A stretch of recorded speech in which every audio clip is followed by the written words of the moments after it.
Good morning, sir. Good morning, friends. I am Narendra Kumar from Ayanada Janagimal College, Chemistry Department. Let us see about the topic relaxation method.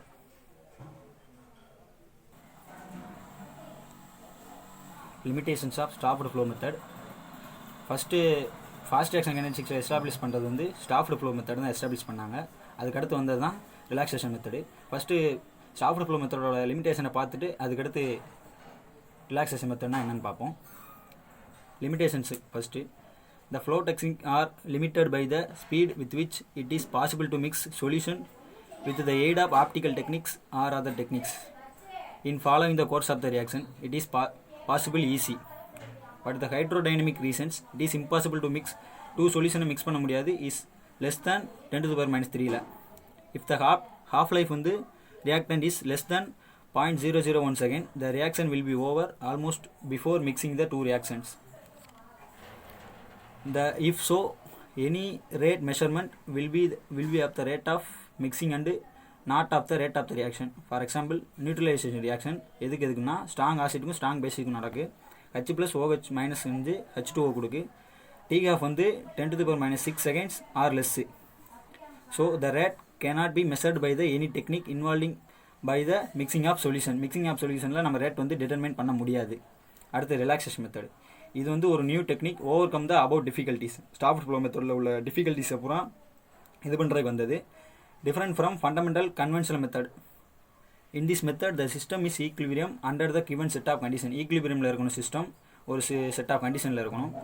Once the condition are changed the equilibrium is disturbed and system no longer in equilibrium. நம்ம கண்டிஷனை change பண்ணோம்னா அது ஈக்லிபிரியம்னா attain பண்ணாது. And so the system relaxes to a new state of equilibrium. The speed with which the relaxes can be measured, spectroscopic method measure பண்ணுறாங்க. The rate constant can be obtained.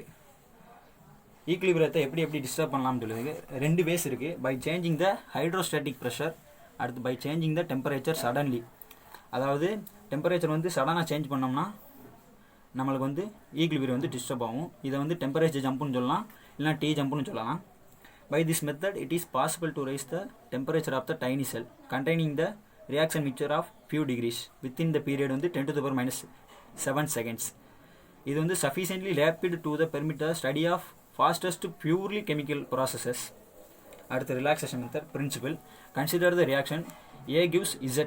This is the first order reaction in both the directions. At initial வந்து concentration of A வந்து full, concentration of Z வந்து 0. At initial state of equilibrium, concentration of Z equilibrium வந்து equal to certain concentration. This concentration will be maintained till there is no disturbance. Once the temperature of the system is altered, either increased or decreased, the quantity of T jump and the equilibrium வந்து altered ஆகுது.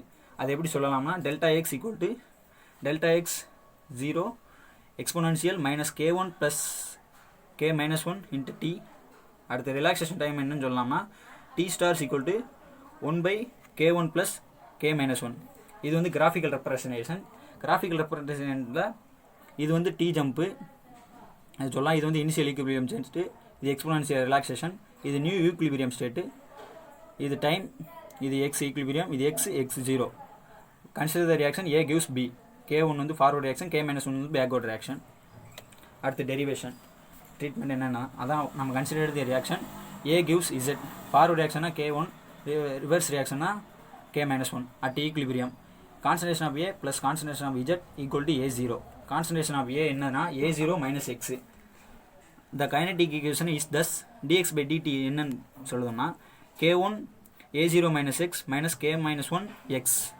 If X is the concentration of Z at equilibrium, K1 A0 minus X minus K1 Xz equal to 0.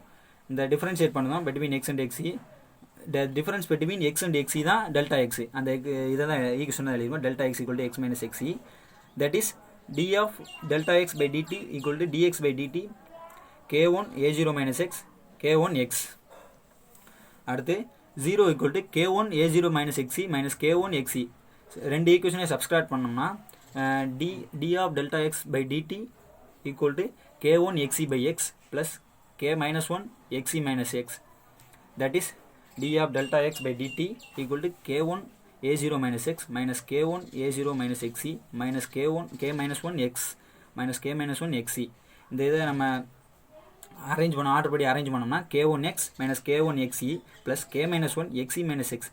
அது எப்படி எடுக்கலாம்னா minus of k1 plus k minus one into delta x. அது வந்து constant, k1 plus k minus one வந்து constant. Delta x value வந்து varies with டைமில் vary ஆகும் இந்த same manner. And thus the concentration of the reactant in the first order reaction. Integrate பண்ணணும் above ஈக்குவேஷனை boundary condition வச்சு ln delta x 0 by delta x equal to k1 plus k minus 1 into t. Relaxation time வந்து எப்படி define பண்ணுறாங்கன்னா the time corresponding to delta x 0 by delta x equal to ன்னு consider பண்ணாங்க. R2 அல்லது ln delta x 0 by delta x equal to 1.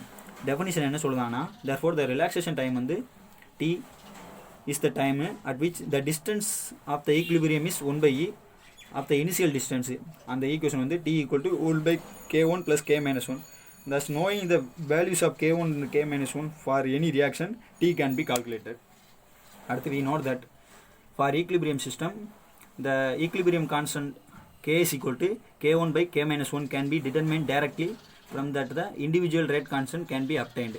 From other types of reactants, say a plus b gives z. அதாவது ரெண்டு ரியாக்டன் சேர்ந்து ஒரு ப்ராடக்டை தருது. அதுக்கடுத்து ரெண்டு மோல்ஸ் ஆஃப் ஏ ரியாக்ட் ஆகி இசட்டை தருது. அந்த ரியாக்ஷனுக்கான ரிலாக்ஸேஷன் டைமு ரேட் ஈக்குவேஷனாக கீழே கொடுத்துருக்காங்க டேபிளேஷனில், அதை நீங்கள் பார்த்துக்கோங்க.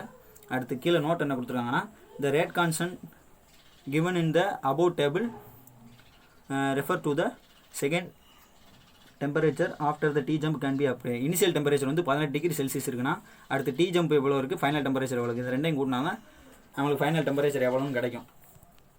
Thank you sir.